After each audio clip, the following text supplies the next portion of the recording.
जय हिंद दोस्तों, आप सभी का तहे दिल से स्वागत है सीजीपीएससी के इस महा रिवीजन सीरीज में। दोस्तों, इस वीडियो में हम छत्तीसगढ़ का संपूर्ण इतिहास रिवीजन करेंगे। सारे क्वेश्चन वन लाइनर के फॉर्म में दिए हुए हैं। फटाफट हम लोग रिवीजन करेंगे। मात्र 7 से 8 मिनट का समय लगेगा। आप लोग वीडियो को जरूर देखेंगे, यहाँ से प्रश्न पक्का पूछा जाएगा। ये सीजीपीएससी के अलावा जितने भी छत्तीसगढ़ के एग्जाम है सभी के लिए बेहद इंपॉर्टेंट है। सीजीपीएससी व्यापम। तो दोस्तों, वीडियो स्टार्ट करते हैं। आप लोग प्लेलिस्ट भी ज़रूर देख लीजिएगा। कई सारे टॉपिक को हमने कंप्लीट कराया है छत्तीसगढ़ पीसीएस से संबंधित। तो दोस्तों, वीडियो को अधिक से अधिक शेयर करिएगा। तो पहला इसमें है 8वीं शताब्दी ईसा पूर्व में आर्य दक्षिण छत्तीसगढ़ की ओर बढ़े। ठीक है, 8वीं शताब्दी के समय। और मौर्य साम्राज्य के अवशेष जो है छत्तीसगढ़ में प्राप्त होते हैं। ये प्रमाण अशोक के शासनकाल 3री शताब्दी ईसा पूर्व से संबंधित है। वतापी नरेश पुलकेशिन द्वितीय के एहोल अभिलेख 634 ईसा पूर्व में छत्तीसगढ़ का अप्रत्यक्ष उल्लेख प्राप्त होता है। 639 से 40 ईस्वी में चीनी यात्री हेनसांग ने छत्तीसगढ़ की ऐतिहासिक यात्रा की थी। याद रखिएगा ईस्वी। ठीक है। सोमवंशी महाभाव गुप्त प्रथम का पुत्र महाशिव गुप्त ययाति का राज्यकाल जो है 970 से 1000 ईस्वी तक था। और दोस्तों, महाशिव गुप्त का जो पुत्र है वो भीमरथ था। उसका कार्य राज्यकाल जो था लगभग 1000 ईस्वी से 1015 के बीच माना जाता है। 1487 ईस्वी में खैरागढ़ के राजा लक्ष्मीनिधि राय के दरबारी कवि दलपत राव द्वारा अपने लेखन में छत्तीसगढ़ शब्द का प्रयोग किया गया था। कब? 1487 ईस्वी में। 1689 में रतनपुर के कवि गोपाल मिश्र ने अपनी प्रसिद्ध पुस्तक खूब तमाशा में दूसरी बार छत्तीसगढ़ का प्रयोग किया। छत्तीसगढ़ शब्द का याद रखिएगा। 18वीं सदी छत्तीसगढ़ के इतिहास की राजनीतिक सत्ता हेतु एक महत्वपूर्ण काल है। 1741-42 ईस्वी में मराठों ने रतनपुर पर आक्रमण किया था। 1745 ईस्वी में रतनपुर की कलचुरी शासक रघुनाथ जी की मृत्यु हो गई। 1753 में रायपुर के कलचुरी शासक अमर सिंह की मृत्यु होगी। 1757 ईस्वी में भोसले रतनपुर में अपना प्रत्यक्ष शासन स्थापित करने में कामयाब हुए थे। 1757 ईस्वी में बिम्बाजी का शासन 1758 ईस्वी से 1787 ईस्वी तक चला। और दोस्तों, 1787 ईस्वी में बिम्बाजी की मृत्यु के बाद जो है वेंकोजी का शासन प्रारंभ हो गया। और बिलासपुर जिला गैजेटियर के अनुसार 1993 बिम्बाजी निसंतान था। उसने बड़े भाई मुधोजी के दूसरे जो पुत्र हैं चिमनाजी को उत्तराधिकारी मनोनीत किया। सूबेदारी शासन व्यवस्था का काल 1787 से 1818 ईस्वी तक था। ठीक है। 17 से 18 मई 1790 को प्रथम यूरोपीय यात्री फॉरेस्टर का छत्तीसगढ़ में आगमन हुआ। इसके पश्चात 1790 से 1818 ईस्वी तक परगना पद्धति का काल रहा। ठीक है। 13 मई 1795 को यूरोपीय यात्री कैप्टन ब्लंट ने छत्तीसगढ़ की यात्रा की थी। उल्लेखनीय है कि 1811 ईस्वी में बनारस में वेंकोजी की मृत्यु हुई। 22 मार्च 1816 को राघोजी द्वितीय की मृत्यु हुई। उनका पुत्र परसोजी गद्दी पर बैठा। 27 अप्रैल 1816 को अप्पा साहब ने अंग्रेजों से गुप्त संधि की थी। और 1 फरवरी 1817 को परसोजी की गला घोटकर हत्या कर दी गई। 1820 ईस्वी में छत्तीसगढ़ में परगनों की संख्या 27 को समाप्त करके 8 परगनों तक में सीमित कर दिया गया था। ठीक है। 1827 ईस्वी में संबलपुर का विद्रोह हुआ था। और 6 जून 1830 को छत्तीसगढ़ का शासन नागपुर के राजा रघुजी तृतीय को हस्तांतरित कर दिया गया। 1830 ईस्वी में ही जिलेदारी व्यवस्था प्रारंभ हुई। 1830 में चीजम की सेटलमेंट रिपोर्ट से जानकारी मिलती है कि वर्ष 1830 से 1854 ईस्वी तक की अवधि में छत्तीसगढ़ के शासन के लिए 8 जिलेदार नियुक्त थे। कौन कौन थे उनके नाम देख लीजिए। कृष्ण राव, अमृत राव, सदरुद्दीन, दुर्गा प्रसाद, इंटुक राव, सखाराम बापू, गोविंद राव, गोपाल राव। ये 8 थे। ठीक है। वर्ष 1854 में छत्तीसगढ़ जिले में 3 तहसीलों का निर्माण किया गया। और ये 3 तहसीलें कौन थी? याद रखिएगा, रायपुर, धमतरी और रतनपुर का। 1854 में 1855 में पुराने सनदों का नवीनीकरण हुआ एवं ब्रिटिश के अधीन जो है 3 वर्षीय राजस्व व्यवस्था लागू हुआ। ध्यातव्य है कि 1857 ईस्वी में रायपुर का सैन्य विद्रोह संपन्न हुआ था। 1857 ईस्वी में वाद विवाद समिति की स्थापना हुई थी। और छत्तीसगढ़ से संबंधित कुछ प्रमुख विद्रोह देख लीजिए। हलबा विद्रोह, यह विद्रोह 1774 ईस्वी में शुरू हुआ और 1779 तक ये जारी रहा। 1795 ईस्वी का भोपालपट्टनम का संघर्ष हुआ। फिर 1825 ईस्वी का परलकोट विद्रोह हुआ था। तारापुर विद्रोह हुआ था 1842 ईस्वी में। 1842 ईस्वी में प्रारंभ होकर 1854 ईस्वी तक जारी रहा तारापुर का विद्रोह। मारिया विद्रोह 1842 ईस्वी से प्रारंभ होकर 1863 ईस्वी तक चला और प्रथम स्वतंत्रता संग्राम जो है 1856 ईस्वी से प्रारंभ होकर 1857 ईस्वी तक चला। दोस्तों 1859 ईस्वी का कोई विद्रोह याद रखिएगा 1859 में हुआ था।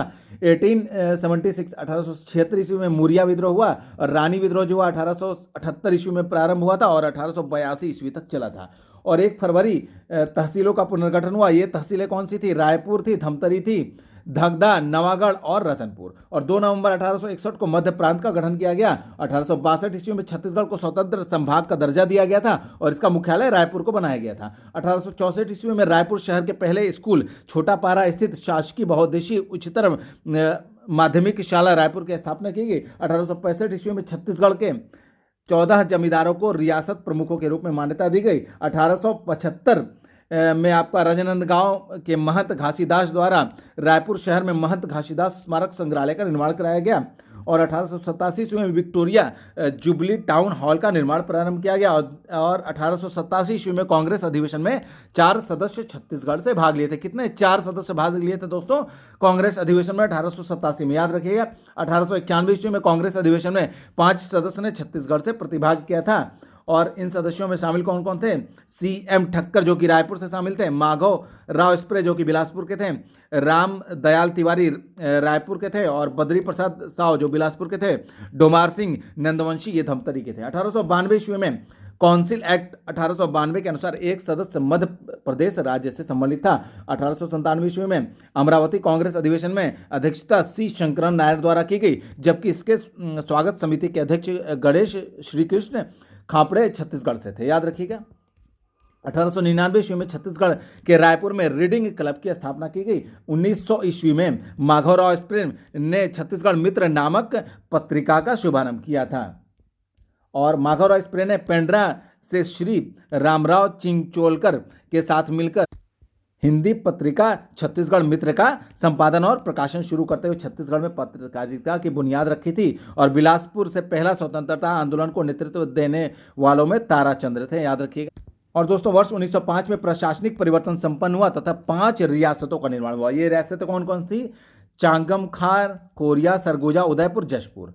1905 में कांग्रेस के अधिवेशन की अध्यक्षता गोपाल कृष्ण गोखले ने द्वारा की गई थी, याद रखिएगा। इस अधिवेशन में छत्तीसगढ़ से कौन हुए थे? वामन राव लाखे, माधव राव, रविशंकर, बद्री प्रसाद पुजारी, पंडित रामराय चिंचोलकर, राम गोपाल तिवारी जो कि बिलासपुर के हैं, गजाधर साय ने प्रतिभाग किया था, याद रखिएगा। इनके नाम यहाँ छत्तीसगढ़ से किन्होंने हिस्सा लिया था 1905 के कांग्रेस अधिवेशन में, ठीक है। वर्ष 1906 में जबलपुर में द्वितीय प्रांतीय राजनीतिक परिषद का आयोजन किया गया। 1906 में भारतीय राष्ट्रीय कांग्रेस का कलकत्ता अधिवेशन हुआ। इस अधिवेशन में राघवेंद्र राव ने भाग लिया था, याद रखिएगा इनका नाम। वर्ष 1906 में सुंदरलाल शर्मा भारतीय राष्ट्रीय कांग्रेस के सदस्य बने और चमसूर गांव में पंडित सुंदरलाल शर्मा का जन्म हुआ था। और वर्ष 1906 में सुंदरलाल शर्मा द्वारा सीमत्र मंडल की स्थापना की गई। 1907 में भारतीय राष्ट्रीय कांग्रेस का सूरत अधिवेशन हुआ था, जिसमें कि पंडित सुंदरलाल शर्मा ने छत्तीसगढ़ का प्रतिनिधित्व किया था, याद रखिएगा। 1907 के भारतीय राष्ट्रीय कांग्रेस के सूरत अधिवेशन में 29 मार्च 1907 को रायपुर के टाउन हॉल में तीसरा प्रांतीय राजनीतिक परिषद का आयोजन किया गया था, याद रखिएगा डेट। वर्ष 1907 में माधवराव स्प्रे द्वारा हिंदी केसरी का प्रकाशन प्रारंभ किया गया। 1907 में छत्तीसगढ़ में कांग्रेस का विभाजन संपन्न हुआ। गर्म दल में रविशंकर शुक्ल शामिल हुए, गणेश कृष्ण खापड़े, माधवराव स्प्रे, डॉक्टर मुंजे शामिल थे, याद रखिएगा गर्म दल में, ठीक है। 1907 में जो कांग्रेस का विभाजन हुआ था। 1909 में ठाकुर प्यारेलाल सिंह ने राजनांदगांव में सरस्वती पुस्तकालय की स्थापना की थी।